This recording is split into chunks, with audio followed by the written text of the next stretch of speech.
everybody, welcome back to the channel. The subject of today's video is the Aoshima Mazda RX-7 FDCS Vertex. Vertex being a body kit that's slightly different on this car from standards. So I hope this video finds you well and still enjoying the hobby. Whilst I'm waffling away here, we're just taking a quick look at what's in the kit. It's fairly standard fare. So you may have noticed this video is going to be a different format. It's a complete build and not in various different parts to complete a series. It's the first time I've done it. I found it a little bit daunting trying to get sort of 5-6 hours worth of footage into 40 odd minutes. So I hope it works. Drop comments in the comments section below. Let me know if you've enjoyed this format, you prefer it in different sections, because I aim to please as always. So yeah, let me know your thoughts. Just taking a quick look at the instructions here. Nothing too glamorous there, pretty standard fare.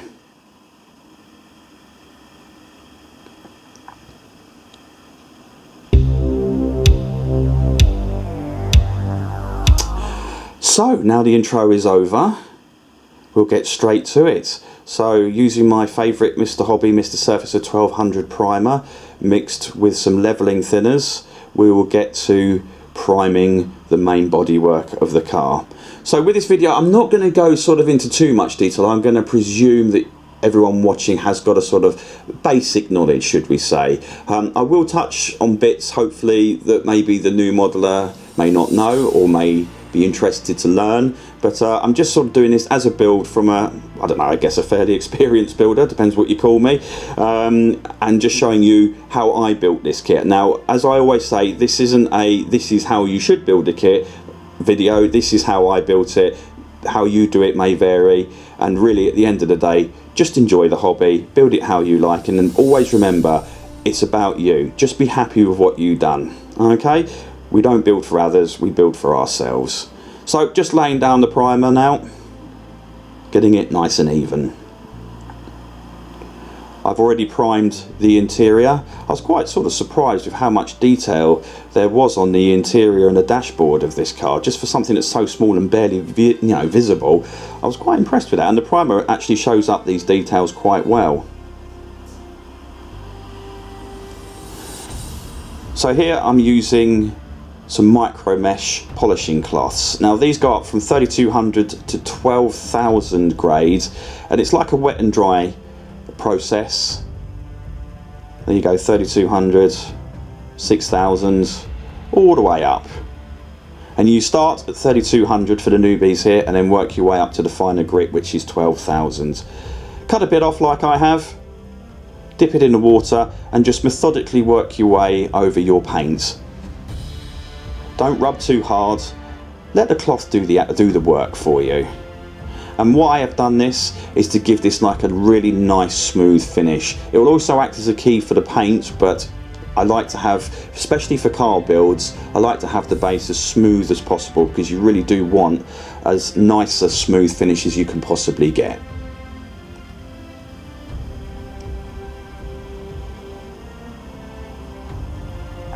So with that done, it's on to building the actual bodywork. So I'm using Tamir's extra thin cement, putting a generous amount on these two plugs because this is where the front bumper attaches to. This was one of my sort of few gripes with this kit, was this didn't really attach as well as it could have done. It's sort of held with the two plugs, but the actual sort of top where the flip up excuse me, lights are, I found it a little bit too thin, and towards where the wheel arches are, there was no real support. There's a little sort of tab, but it was quite fragile to say the least. But if that was my only moan from this kit, do you know what? It could be worse, right?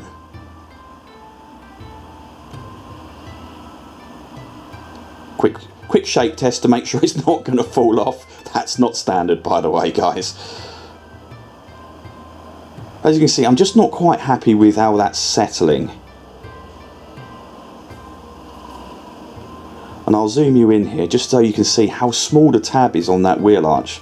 Cameraman, get this in focus please. Thank you. There we go. So yeah, you can see the tab is tiny there, and for me there just wasn't enough purchase with this.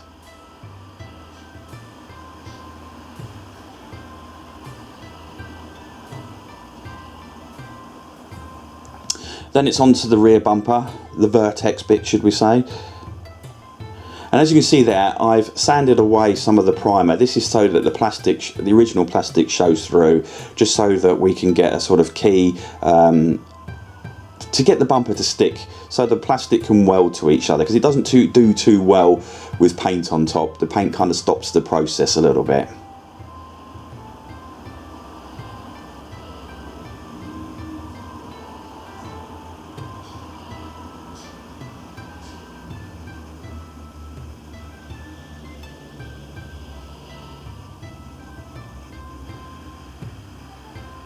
There we go, all nice and in place and looking good. I must admit, I do like the Vertex kit on this car. I've got a bit of a soft spot for Mazda RX-7s, I must admit. One day, hopefully I'll own one, but they're quite pricey. So now it's onto the actual main chassis of the car, and I like to use rubber black for the base of cars because it's never really a proper black, and rubber black is just a sort of lighter black, and I find it a bit more realistic. You may agree, you may disagree, but that is my preferred weapon of choice. And we'll also spray the interior while we're at it in the same colour, because again, interiors aren't really this sort of dark black. They're again sort of have a sort of lightness to them.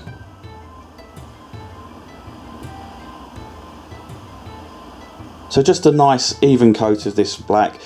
This rubber matte black is very forgiving as it dries nice and flat, so just get it down. No airs and graces with this one.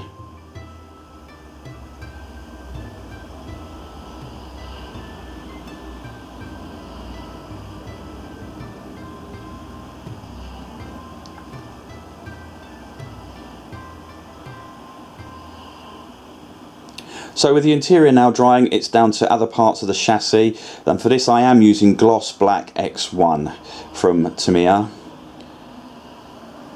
And for things like track rod arms, links, arms again, and steering column, suspension bits, drive shafts, underside pan, and bits and pieces like that. The list is not exhaustive, by the way. And traction control arms, etc, etc. On cars, they tend to be glossy black. So I've not sort of gone into huge detail of, oh, you know, rivet counting with this, it must be exact, because at the end of the day it's going to be sat on my shelf and you're not going to see it. So I have done it like this to the best of my knowledge, and as you can see, I've got a fairly decent glossy black finish there, and we'll work our way through the rest of the parts.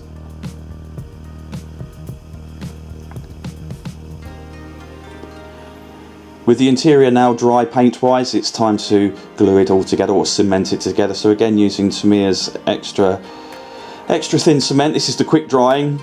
I didn't find, and you'll see in a minute, that this sort of stuck together too well. Again, it's a bit of a vague, it's not a vague fit, there's just not many surfaces to marry them together with. So it took a little bit of effort, should we say, but that's what the hobby's about, right? We don't want it too easy, he said.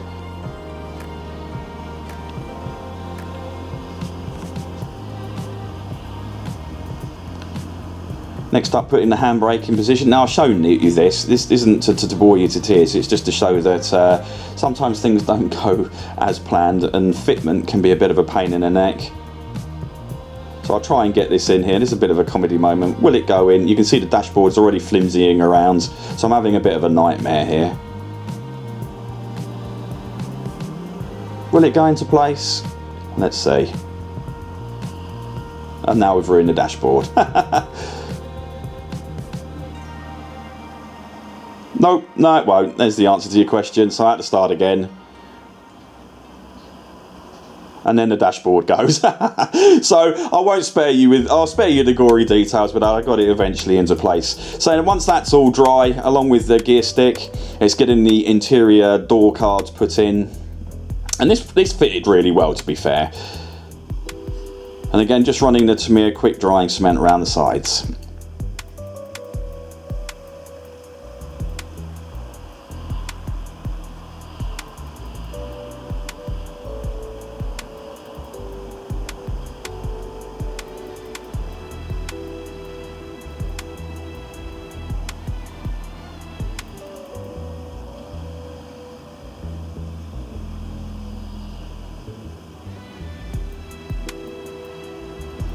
So there we go, the interior coming together nicely. It's a basic interior, but do you know what? For the price you pay, the actual detail inside it is actually pretty decent. So next up, it's putting the speedo and the rev gauge into situ, and also the boost gauges, coolant temp gauges, etc, etc. And these will go in these slots here. So this time round, I'm using Mr. Hobby's Mr. Mark Setter Neo. This is basically a decal softening solution. And you'll see the process now. Just for those newbies that don't know what this is or how it works, I try to sort of include the detail with this for you. For those of us that know it well, you can sit back and relax for a minute, or go and make a quick cup of coffee if you so desire. So just dab this in place where the decal's going to go. No airs and great, no need to be too fussy with it. Soak your decal for a minute in warm water and you should get this. It comes off nice and easily.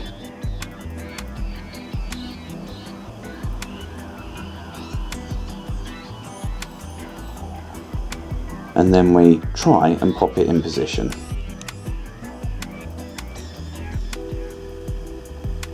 But as you can see, I don't know why this happens to me. I don't know if you guys get this, if you do your own videos or anything. When I do decals normally, no video running, it pops into place straight away first time. As soon as I get the video running, they play me up. Right little swines, look at them. Look at it, just get into place. The world thinks I'm a good modeler. Please don't ruin this for me. Oh, you split. Brilliant, of course you have. Well, there you go. I win eventually. It's in place. And again, you can hardly see these, so I'm not going to be too fussy with it. So with those now dried and in place, and the decal solution having done its thing, I've used Mr. Colour GX100 here. Now you might be thinking, what on earth are you doing with that? Well, obviously these dials have sort of a clear plastic above them, a bit like aircraft cockpits do. So I thought, I know you're not going to see it, but I can use this as practice. I used a bit of this. As you can see, just dab a little bit on the brush, then place it over the top of the decal, just to give it maybe that sort of shiny plastic covered look. Again, you're not going to see this in the car, but I used this for practice just to see what it would look like. And actually, to be fair, it looked pretty good. You can see it better with the naked eye. Unfortunately, the video doesn't really do it justice. But once dried, it actually really looks like it's got like a plastic lens over it.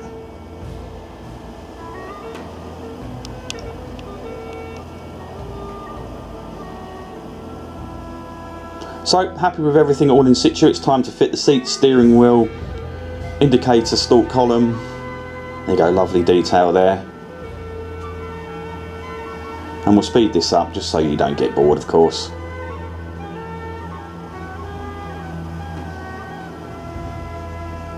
And it's so nice and easy. Like I say, this was meant to be a palette cleanser, nice and easy. I just couldn't get it over the line. Oh, it took me ages. There we go. Real nice and simple. Doesn't need to be too glamorous. Happy days. And that, ladies and gents, is your interior done.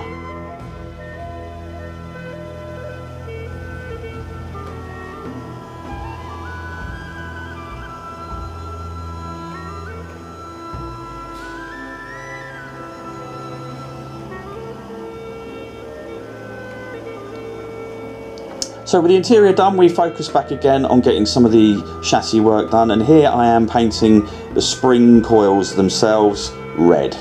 Just a little bit of extra detail.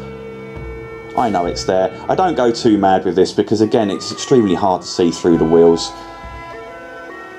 But just sort of showing the lengths that you can go to sort of detail your cars. I mean, there are people out there that hyper detail these. I'm fully aware that you can see a bit of over paint now on the springs, but I went through with a matte black thin brush and just tidied that up at a later stage. Right, body kit is now done and glued and looking good. You can see I've used a little bit of filler there just so there's no gaps. And we're happy. Wing mirrors are in place as well. Now, I'm going to use pink X17 to mirror, and I hear everyone going, what on earth are you doing? Phil, you're not doing a pink car, are you? No, I'm not doing a pink car. There is a reason for this. This is another base colour for what the final colour will be. So with this, it's just a case of, I thinned it sort of 60% thinner, 40% paint, and took my time, because obviously now we need to start getting the gloss really, really nice. So take your time, work your way through it, don't hold the brush over the same position too long, get it nice and glossy. Aha, now here we go, the great reveal. Lemon Yellow X8 is the colour it's going to be. Okay, so I used pink as a base primer because it brings out the yellow really, really well. It makes it more vibrant. I didn't want it on a grey base because it just will be a little bit duller. So this allows the yellow to shine through better. I've done some research on this, and apparently this is the way. This isn't me that's come up with this concoction on my own, by the way. I'm no mad scientist. I had a read through, and a lot of people that have done yellow on their sort of World War II fighter kits and things like that have based it in pink and then put the yellow over the top, and they say it comes out more vibrant. So there you go. There was method behind my madness. So this is the really important layer. Now we want this to be like glass shiny. So I basically work my way through, methodically taking my time, trying desperately hard not to get my hands on the actual body. So here we go, we're getting there now. Nice and shiny. As you can see in the centre of the car where it's stuck to the roof is my Acme car holder, which is I think it's the primer bottle that I put some masking tape double-sided on and wedged it to the roof so I could actually handle the car better. So there we go, we're happy with that. We keep working through layer after layer. This really took some time, but I wanted to get it right. And this was just starting to become a wet coat, so a little bit more thinner in there, and then maybe just holding the brush over, the airbrush over certain areas and being a bit slower to move it, just to sort of, it's a fine art. You don't want to hold it over the kit, over the part of the kit for too long because it will run. But what you do want is to get it sort of that real wet, deep look. And once I'd done that, I let this sort of dry and go slightly tacky, and then I actually got the Mr. Leveling Thinner neat and just hazed it over the top. And what that did is it ate into the paint a little bit. You only want to mist it, okay, and it really brought it up nice and level and shiny. So, moving on, as we already have done, I've masked up all the chassis parts for the control arms and various links, etc, etc, and I'm going to paint these Mr. Colour number 8 silver. I love this stuff. I don't think there is a better sort of metallic silver out there if we're not using alclads and things like that. It's a really good, strong silver. It doesn't chip easily, and it is honestly my favourite. I tell you what, this masking took me some time, by the way. That was a good couple of hours worth of masking just so I could get... I know you're not going to see it. There was me preaching a little while ago. You're not going to see the base, but I kind of just fancied it. You know when you're in the mood for it. So I masked everything up just so I can get all the bits silver that I needed to get, just to add that sort of bit of crispness to the chassis. Should someone or myself pick it up one day, or my son who loves these cars, you can see I made a bit of an effort maybe, and it just looks better. So just working through quickly. This has been sped up, obviously. I don't spray this quickly, I wish. Just working on my way through all the parts that needed to be chromed or silvered. And there we go, the last bit there, the intercooler, the big old intercooler on this. So for those that don't know, the intercooler is actually what cools the air from the turbo to the engine block, so things don't get too hot. Then we worked on the brake discs. Now I did originally use Molotov chrome on these, and it just didn't look right. I know there are people out there that can do that, but I'm not one of those people, unfortunately. Yeah, it just didn't quite work out for me, so I ended up using the number 8 silver that I previously mentioned.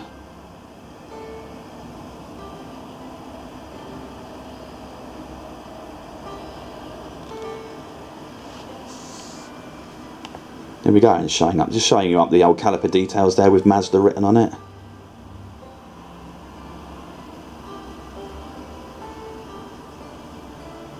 So if you're like me, you kind of find demasking fun.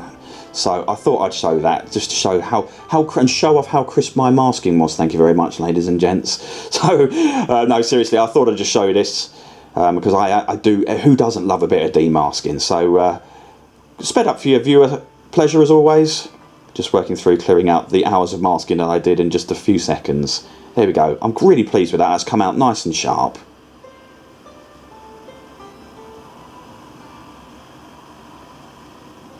I'm being very careful with my tweezers, and the eagle-eyed of you will notice that my tweezers are now different. I treated myself to, oh, and then I've gone back to the original ones as soon as I say this, but the original tweezers there, I've actually treated myself to a set of Tamiya ones because they're quite strong, and they don't sort of, for little tiny parts, if you're doing PE work and things like that, and no, that's not PE at school, I mean photo etch, sorry for the new people.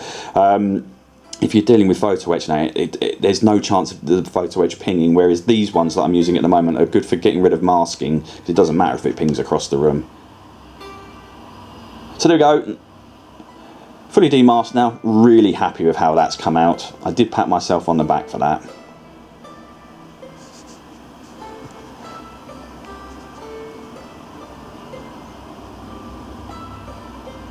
Really happy with that. Happy days, as they say.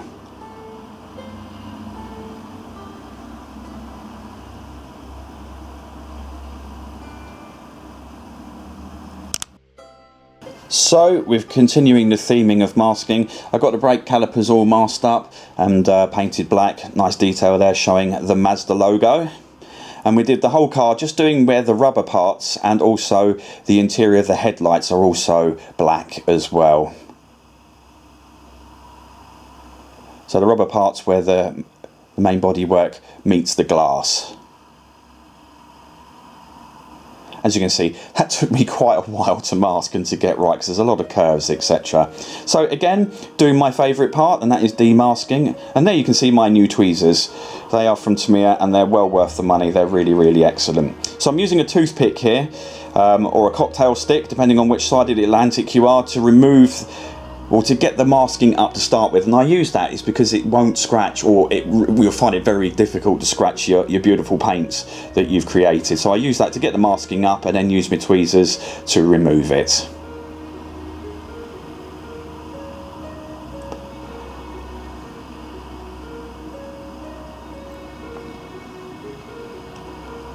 So there we go, nicely done. A little bit of a close-up for detail.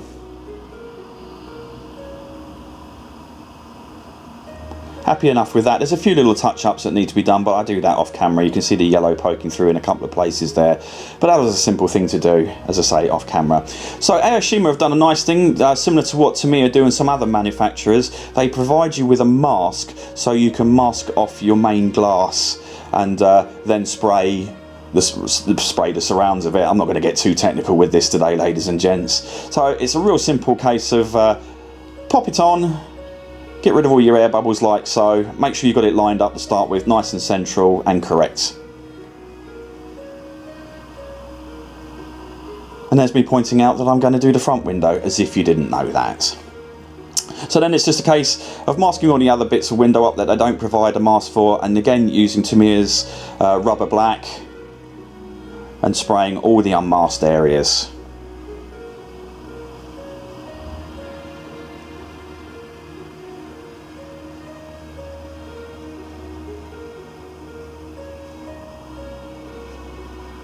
And whilst we sat here staring at this, obviously a little slight editing error on my part there. Sorry to keep you bored.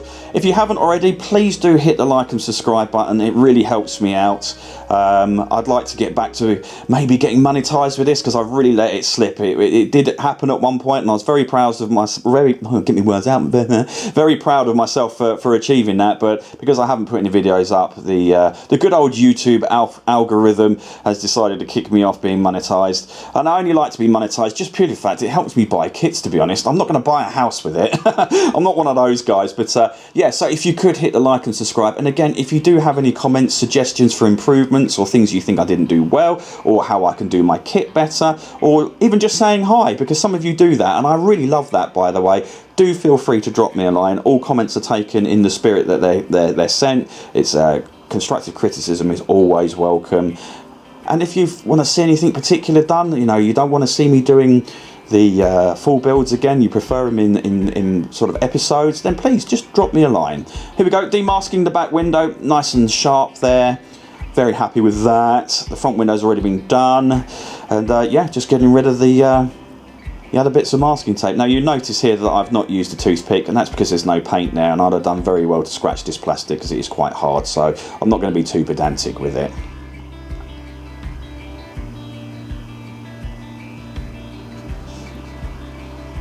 And if you're still here after 25 minutes listening to my dulcet tones, I would just like to thank you very, very much. You've done very well, and I appreciate you.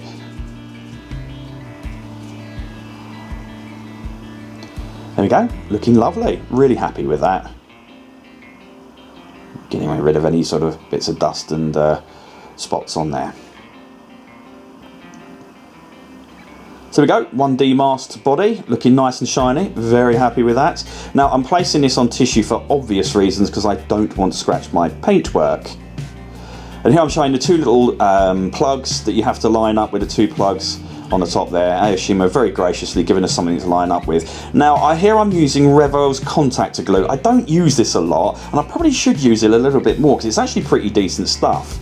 But I've used this on the glass because I don't want there to be any chance of it misting up, and it also means I can move it about and it's not instant. So I've just used that stuff for a change, and it's got that nice thin applicator as well.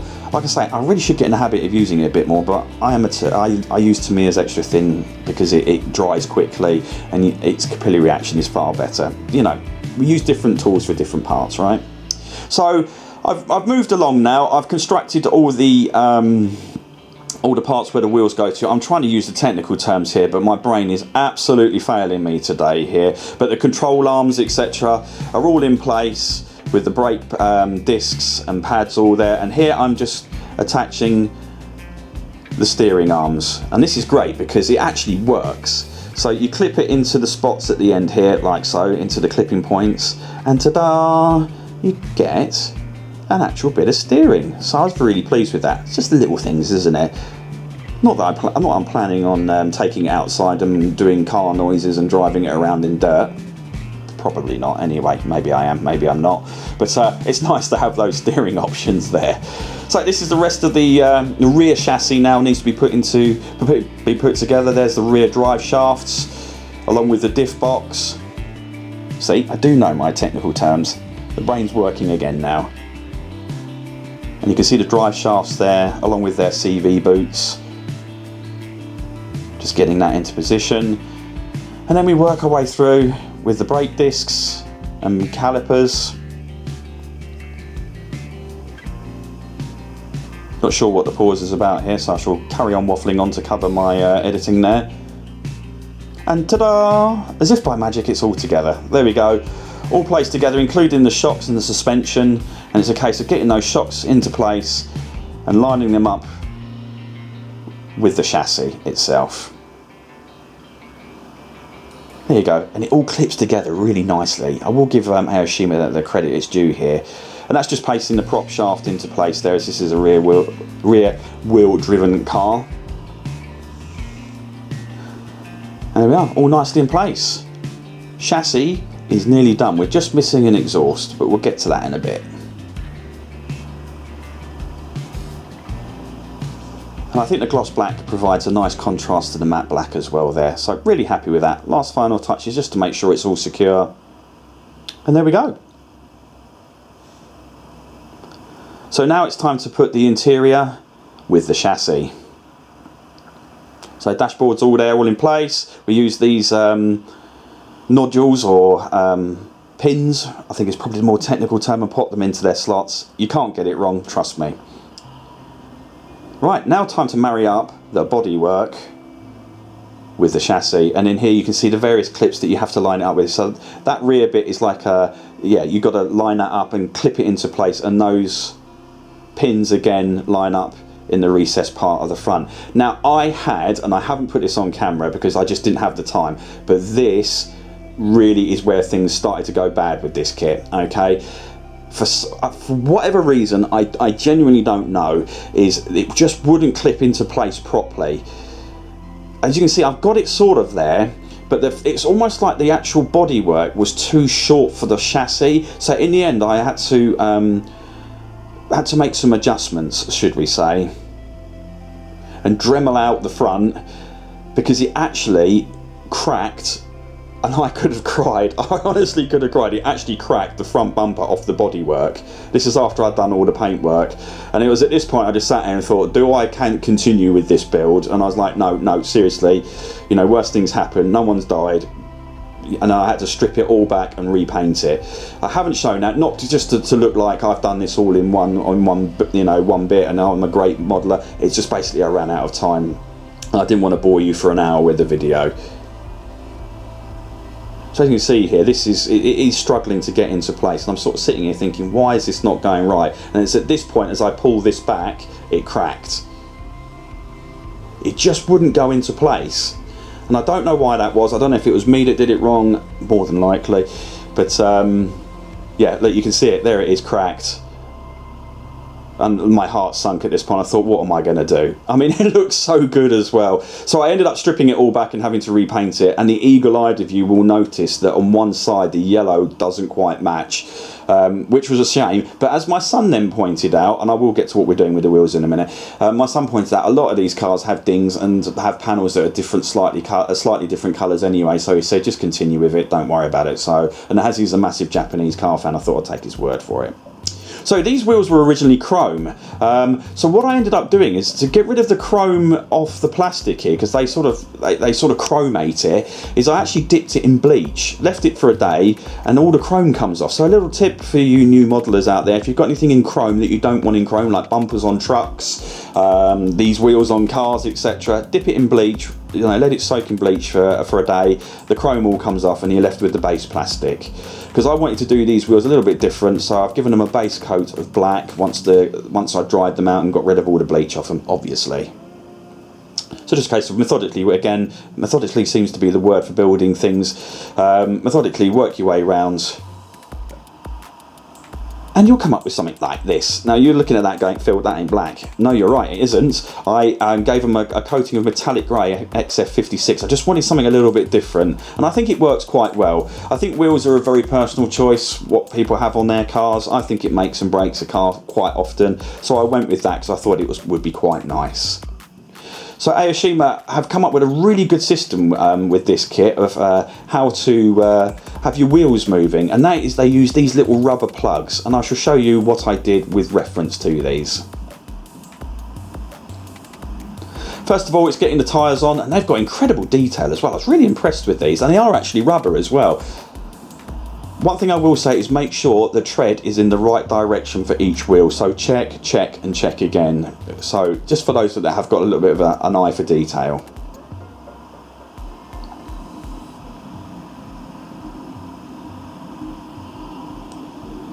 So as promised, I'll quickly run you through the system with these rubber grommets, or I suppose, that allow you to have the car so the wheels can move. It's just clipping off the edges there. So you put this little rubber grommet in the middle of the wheel. It can be a little bit fiddly, as you'll see with what I'm doing here. Take your time with it. It will go in. It needs to be nice and tight. After a bit of wrangling, I got it in. So that rubber grommet, or plasticky PVC grommet, actually goes over the axle stub sticking out. And it seats really well. It's not loose or anything, except a silly fool here just couldn't get it in there whilst on camera. Of course not, why would I be able to? But eventually it sits in. Huzzah! There we go. And as you can see, the wheel spins nicely, like so. So with all the wheels in place, there you go. You can see the slightly different yellow there on the forward part of this side of the car. Listen, it is what it is. Like I say, my son says some of these cars have this anyway, so I just carried on. There we go. It moves nice and freely at last. And as you can see, the car is starting to come together really, really well now. It's starting to look good. I'm really happy with it.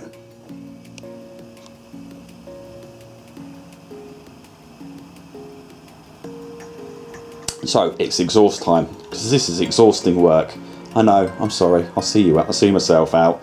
So it's just a case of lining up where I want it to be.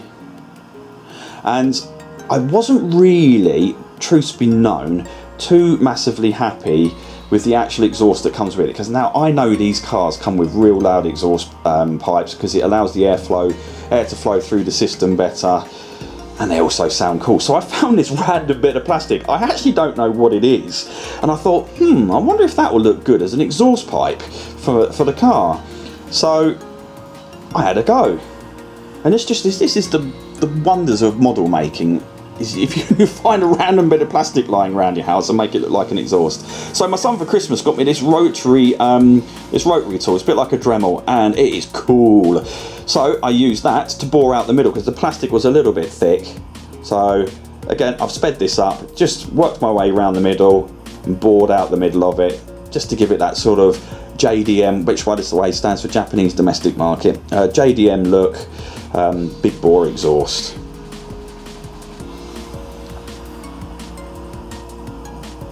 Next up, it's doing the review mirrors, and these are chrome, so and they're really nice and reflective. So obviously, I didn't de-chrome them using the bleach method, and this was fiddly as heck. A little bit of glue in there, and make sure you got them the right way around with this, and then use the cotton bud or Q-tip just to seat it into position. And there we go. We have them both in place. The driver can see behind him now.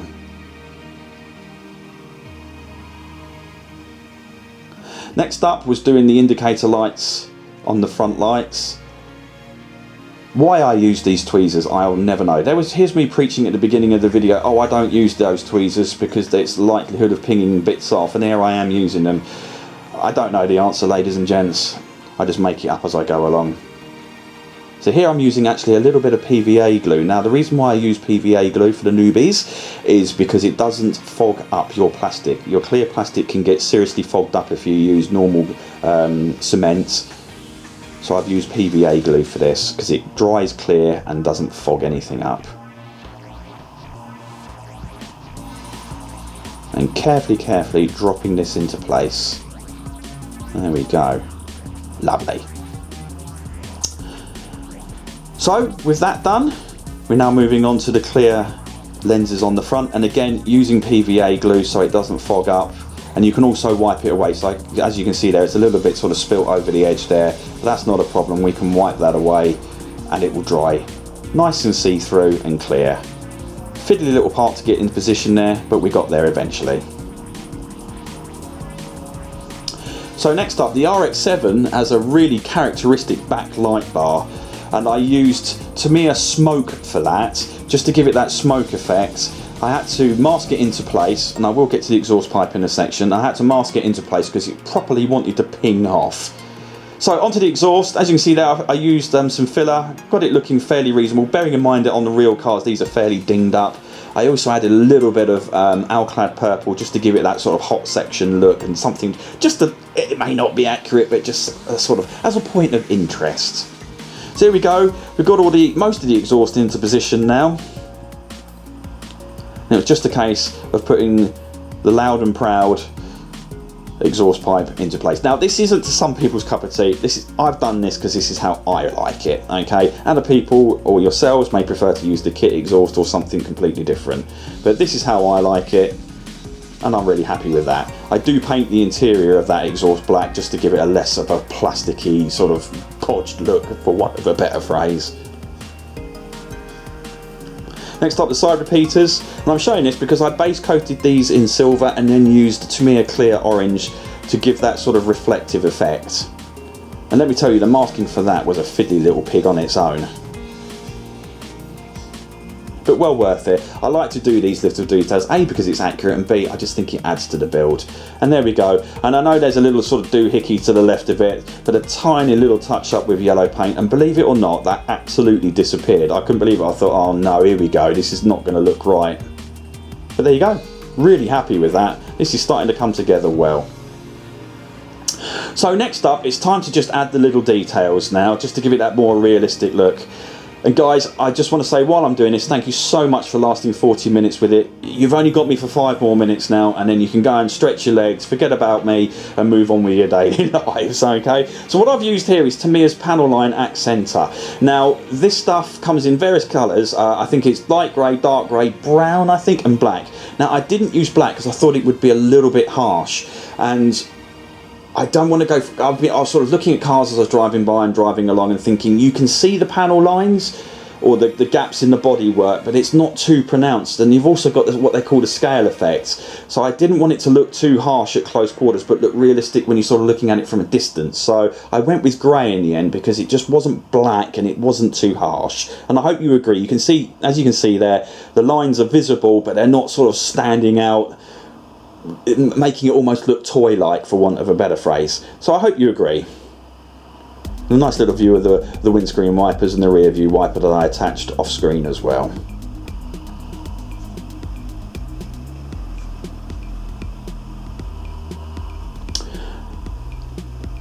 Next up is literally the final piece of building, and this again was using PVA glue and getting the car's side repeaters, I think, well they're indicated, but side repeaters in place. And that's also been painted or sprayed using Tamiya's smoke black as well. I wanted a sort of smoky effect on them because a lot of people do that as an aftermarket modification on their cars, and I personally quite like the effect. So next up it's decal time. Yay! So for this I was using something new, and that's Tamiya's Mark Fit Strong Decal Solution. This comes in normal, strong and extra strong, and I wasn't sure how strong the extra strong was going to be.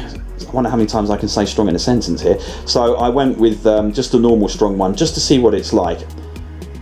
So for those that are new, you soak your decal for sort of 30 seconds to a minute in warm water. You apply the decal softening solution onto the actual kit, and then it's a case of very delicately removing your decal from the backing paper and popping it into situ. So as this video draws to an end, and while you're watching me fiddle around with this decal, because as per usual, when I'm on film, does the decal want to behave itself? No, of course it doesn't. So as you can see there, it's now stuck under my rubber paintbrush. It's not a paintbrush, but I don't know what it's called. Wasn't getting enough purchase on it, so I was having a bit of fun and games with getting this into position. Eventually I won, but whilst you're watching me struggle with this, I just want to say thank you ever so much for your patience. I know I've not churned out a lot of videos recently. I do aim to change that now. I've got another kit lined up next. I will be working on the F4 that you've all been following and getting that finished, and I've also got a Tamiya kit is all I'm going to say as a teaser that I think you're all going to love. Okay, so these are the plans for the year. I just want to say thank you for bearing with me whilst I've not been uploading, and for staying loyal subscribers. If you're not a subscriber and you've reached it to this point and you think, hey, I really like what this guy does, please hit the like and subscribe button. It would mean the world to me. So here we go, that's the rear number plate decal in position, and now we've got rear lights that we're also going to pop on. Again, same process, pop the decal solution on first, and then pop your decals in place. And I actually afterwards put the solution over the top as well and let it dry.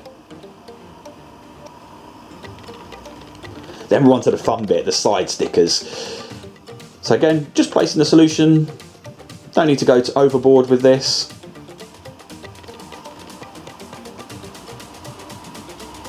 And eventually we'll put the decal in place. There we go. Nice and gently, like so. And we work ourselves along the sides. And also what I did is I did the front ones on each side just to sort of keep them in position, so that they're sort of symmetrical on each side is the word I'm looking for. There will be some photos at the end of this video of the final build. I'd really appreciate if you take a look at them. Let me know what you think to the final build. Pop it in the comments below, good or bad. We're all adults here. I can take the good with the bad. I popped a white decal on here because it was all black, and I just thought let's just have a little bit of variation, and the white on the yellow for me looks really smart, so I was really happy with that. I didn't overdo it with the decals because the actual kit comes with loads of decals that you can use as they are stickers on the actual real car, or vinyl stickers that they put on. I didn't bother. Again, I did this to my taste. Okay, we're very nearly done now. There she goes, all in position. Really happy with this. Those beautiful back smoke lights on this car is what I love about this car. So again, thank you very, very much for watching to the end. Just a quick look on both sides of the actual kit. and now we've got 5 or 6 photos for you to enjoy. So thanks very much again, ladies and gents. I really appreciate you following along. I'm running out of words now. I'm going to shut up and let you enjoy the videos. Thanks again, everyone. Take care. Until next time, goodbye.